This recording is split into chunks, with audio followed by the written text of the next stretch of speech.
aparte de nosotros, claro. Gloria a Dios. Bienvenidos sean, hermanos. Vamos a estudiar el tema de hoy. Es un bonito tema. Pues todos los temas son bonitos, amén. Amén. Todos los temas son de bendición y pues este no va a ser la excepción, ya que vamos a estar hablando del Dios Trino, de cómo la triunidad, ya que no hay trinidad. La palabra del Señor nunca dice trinidad, ¿verdad que no? Es triunidad, que dice 3 en 1, como dice allá en Primera de Juan. Y estos son los que dan testimonio en el cielo, ¿verdad? El Padre, el Hijo y el Espíritu Santo, y estos 3 son unos. Son uno. Así de que es lo que vamos a estar viendo, hermanos. Si usted entonces me acompaña a Primera de Pedro, capítulo 1, vamos ahí a dar inicio con este nuevo estudio. Amén. Amén. Gloria a Dios. Primera de Pedro, entonces, capítulo 1. ¿Ya lo tienen? Amén. Dice la palabra del Señor, entonces, Primera de Pedro, capítulo 1, versículo 1 y el 2. Amén. Amén. Dice: Pedro, apóstol de Jesucristo, a los expatriados de la dispersión en el Ponto, dice, Galacia, Capadocia, Asia y Bitinia. Fíjese lo que dice el 2. Elegidos según la presciencia de Dios Padre. Ahí está hablando de Dios Padre, en santificación del Espíritu, para obedecer y ser rociados con la sangre de Jesucristo. Gracia y paz os sean multiplicados. Entonces ahí estamos viendo al Padre, al Hijo y al Espíritu Santo en 3, hermano, diferentes facetas. El Padre en la presencia, dice, hermano, que hemos sido elegidos. Sabe que el Señor sabe el pasado, presente y futuro. En la presencia de Dios, que Él ya sabe todo lo que va a suceder. Dice que hemos sido elegidos por Él, por el Padre, ¿verdad? Siendo el Espíritu Santo el que nos santifica. Y también la sangre de Cristo, claro, que fue derramada en la cruz del Calvario, que, hermano, pues con esa sangre preciosa fueron borrados nuestros pecados. Entonces, en la presencia divina debe entenderse como el amor eterno de Dios. Oiga, el amor eterno de Dios y su propósito para su pueblo, que hoy somos nosotros, la iglesia, los elegidos.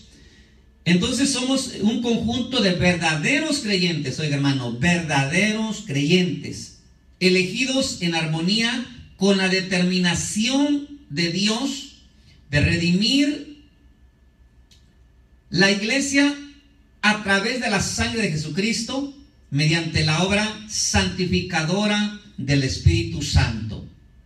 Esto es elección y predestinación y santificación. Todos los creyentes deben de participar en su elección al estar deseosos de cerciorarse de su llamamiento y de su elección. Entonces ahí vemos entonces, hermano, a la triunidad haciendo una diferente función. Y qué tremendo entonces, hermanos, de cómo es el amor de Dios, tan grande el amor de Dios, que de veras que el que ya se pierda definitivamente ya no va a ser culpa de Dios. Ya no, porque ¿qué más pudo hacer Dios? ¿Qué más puede hacer Dios, hermano, si Él mismo amó tanto al mundo, que dice que dio a su Hijo? Y Cristo amó tanto pues a la humanidad que, hermano, se entregó a sí mismo.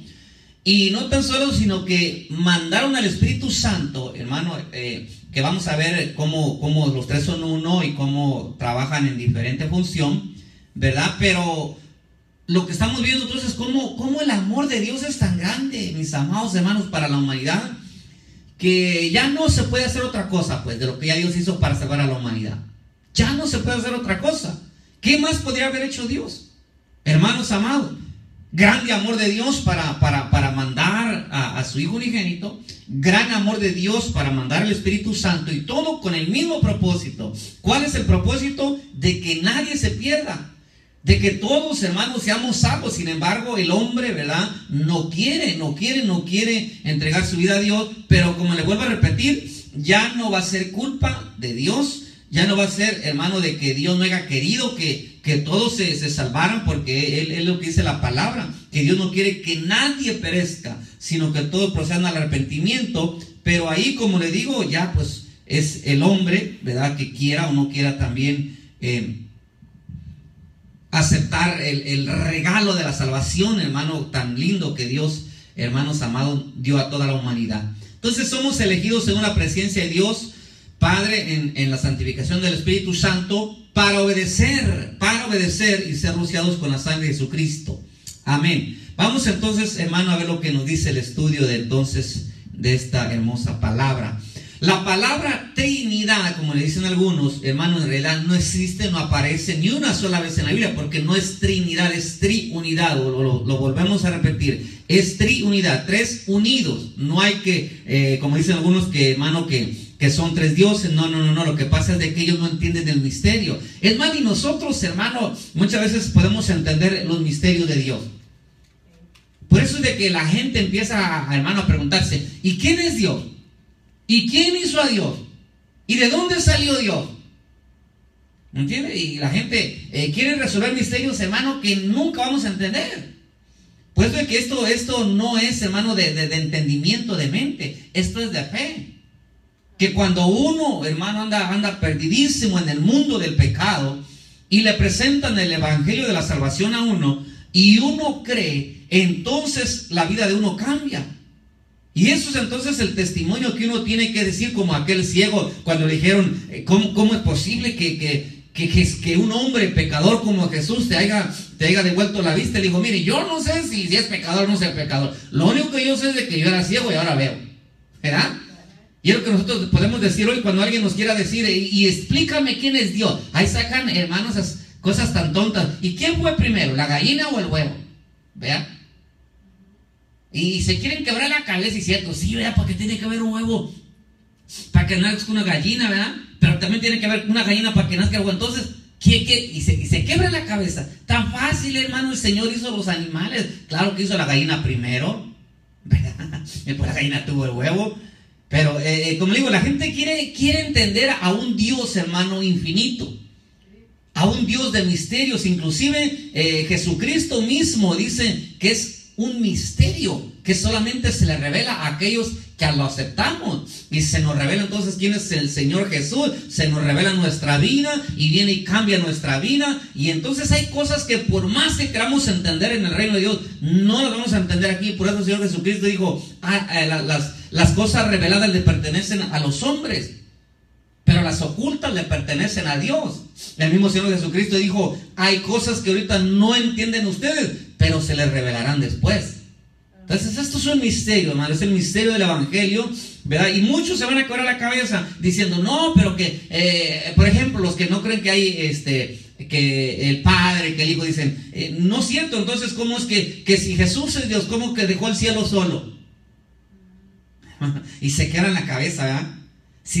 Porque no van al Evangelio de San Juan y empiezan a ver que Jesús era el verbo era Dios y que estaba con Dios, y que el verbo fue el que es con la palabra hablada de Dios, y el verbo se hizo carne y por la palabra hicieron todas las cosas. Pero se quieren quebrar la cabeza, hermanos amados, y ahora ¿a dónde van a poner los versículos de Apocalipsis donde dice que está el Padre, el Cordero a su diestra? Pues, pero como digo, es un misterio, hermanos, que para muchos, pues, ¿verdad?, que no lo van a entender, lo que es la triunidad. Entonces vamos a ver un poco de eso nosotros. Dice aquí, hermano, el estudio, dice la palabra del Señor, dice, tanto en el Antiguo Testamento como en el Nuevo Testamento, hermanos, se habla de la triunidad. Aunque en el Nuevo Testamento se hace mayor claridad, una alusión de mayor claridad, se habla mejor de las tres personalidades. ¿Se acuerdan? Un ejemplo, por ejemplo, Felipe le dice, Señor, muéstranos al Padre y creemos. Jesús dijo, Felipe, tanto tiempo que estoy con ustedes y no me conoces, el que me ha visto a mí ha visto al Padre. Allá, hermano, en Corintios, si no estoy equivocado, dice, donde está el Espíritu del Señor, allá hay libertad, y el Espíritu es el Señor. ¿Me entienden? Entonces, como le digo, pero se tuvo que, hermano, se tuvo que manifestar en tres diferentes personalidades, ¿verdad? Nosotros mismos somos seres tripartitos, ¿verdad que sí? Tenemos espíritu, alma y cuerpo. Haz de cuenta, por ejemplo, Dios, ¿verdad? Es la esencia. Vamos a ver eso, que Dios es la esencia, que por así decir, si lo ponemos en figura de nosotros, el Padre sería, ¿verdad? La esencia, el cuerpo. El Espíritu sería Jesús. Y claro, el alma sería el Espíritu Santo, si lo ponemos así en figura, ¿verdad? Entonces, y se ha puesto otro ejemplo, por ejemplo, los tres estados del agua. El agua es sólida, es líquida y es gaseosa, ¿verdad? Es otro ejemplo, hermano, de cómo un solo elemento se puede hacer tres, pero es lo mismo, es la misma agua, solamente que en diferente estado, ¿verdad? Como digo, un sólido cuando es hielo, luego líquido cuando es agua y luego se hace vapor. Entonces, ¿para qué, hermano, la gente se quiere hacer, hermano, bolas y quebrarse la cabeza? Como que si para Dios fuera algo imposible hacer algo así, ¿me entienden? No, pero sin embargo están cegados. Bueno, seguimos entonces. Dice, aunque en el Nuevo Testamento se hace más alusión con mayor claridad de la Trinidad, mientras que en el Antiguo Testamento existen solamente figuras que lo sugieren y lo establecen, hermano, cómo Dios se manifestó en tres diferentes personajes. O sea, una figura. La figura que nosotros nos han enseñado bien clara, hermano, nos la enseñaron de hace muchos años, es de, por ejemplo, la figura de Abraham, de Isaac y el siervo, ¿verdad? El padre, Abraham, que le quiso conseguir, más bien le consiguió una esposa al hijo, ¿verdad? Que nosotros hoy somos la esposa, pues, del hijo, y que el siervo de Abraham fue y trajo a la novia al hijo. ¿Qué es lo que está haciendo el Espíritu Santo? Que viene a la tierra y va a llevar a una novia para que se case con el hijo, con Isaac, en figura de Isaac, ¿verdad? Y dice que le dijo el padre al siervo, ve y consigue una esposa para mi hijo, pero ve a la casa de mis familiares. Por eso es de que nosotros somos de la familia de Dios y no puede el Espíritu Santo agarrar a otra iglesia que no sea de la iglesia de Jesucristo. Por eso es de que nadie se viera a casar con el Señor Jesús que no sea de la misma familia de Cristo, o sea que somos de la familia de Dios. Esa es la figura que nos han enseñado.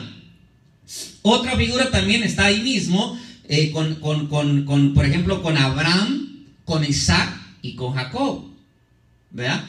Abraham, otra vez el padre, Isaac, el hijo, el único, el unigénito de la promesa, y Jacob, ¿verdad? Pues ya es el que hizo todo el pueblo de Israel, que es figura Jacob del Espíritu Santo, que es el que está aquí abajo, hermano, atrayendo, ¿verdad? Haciendo un pueblo. Así como Jacob hizo un pueblo con 12 tribus, así también el Espíritu Santo está engendrando, ¿verdad? Y salvando a todo el pueblo donde se formó el pueblo de Israel. ¿Sí? ¿Se entiende, verdad? Esa es otra figura. Otra de las figuras que se hablan en el Antiguo Testamento, mis amados hermanos, de la Trinidad de Dios, está, déjenme ver, acompáñenme al libro de Génesis, si no me equivoco, está en el capítulo 18. Ahí vamos a ver la Trinidad. Se le podría llamar triofanía, ya que, hermano, cuando el Padre se presentaba como el ángel de Jehová o algo así, y dice, Jehová se apareció y aparecía como un ángel, se llama teofanía.